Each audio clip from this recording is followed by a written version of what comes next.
1st of July 2017. We're doing a bit of a clear up, taking out the broad beans and the weeds from the parsnip bed that didn't grow. I'm going to have one last ditch attempt to grow parsnips.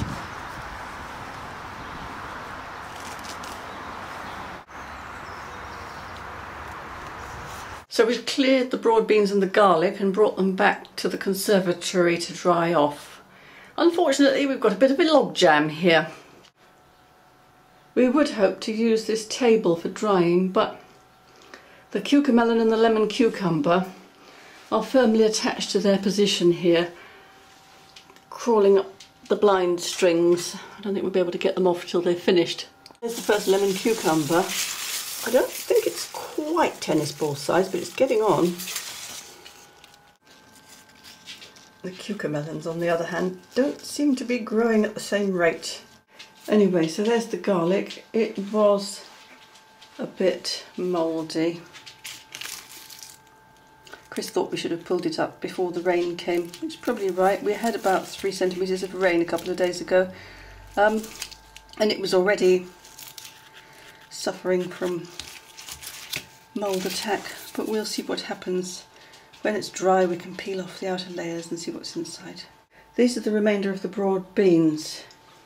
I would like to dry these now and store them dried. We've had loads of fresh broad beans. They're very munchy. I'm not awfully keen on broad beans myself. I find the taste very pungent, and I'm not too keen on the very leathery, chewy skins. Some people follow recipes where you take the skins off. Well, I can't be bothered with that. Either you can eat it as it is or not, so I just munch my way through them. I don't mind a few, but not too many. This is another of my interesting soups. It contains the first beetroot that I pulled, quite a lot of broad beans and some peas that were left over from yesterday, and some garlic and some chard. We'll see what it tastes like anyway. There's more peas for later. We're doing well with the peas this year at least. After years of trying and planting them and having nothing come up, we've now got enough, I would say. Well, it looks a bit sludgy, shall we say.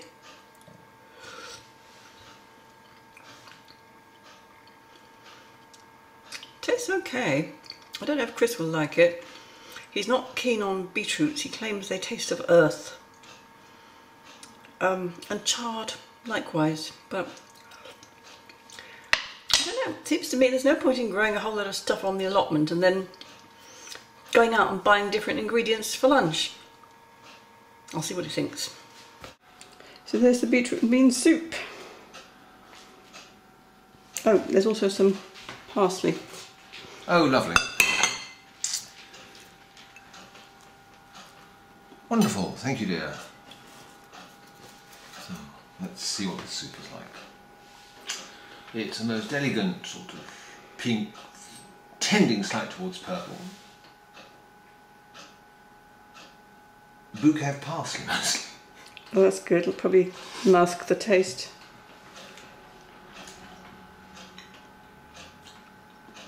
It's an unremarkable little soup. It's quite inoffensive. Oh, jolly good. Let's eat it then. Yep. So we had lunch and I've come back to the allotment and I found that Chris's shed window has fallen out. That's where it should be. I picked it up and put it there. It's crushed all my nice little carrots and parsnips that I only just weeded this morning. Well, I had been planning to cover the soil with a nice layer of compost and have another go at planting parsnips, but I think I'm going to abandon that bed for now and concentrate on this seed bed instead.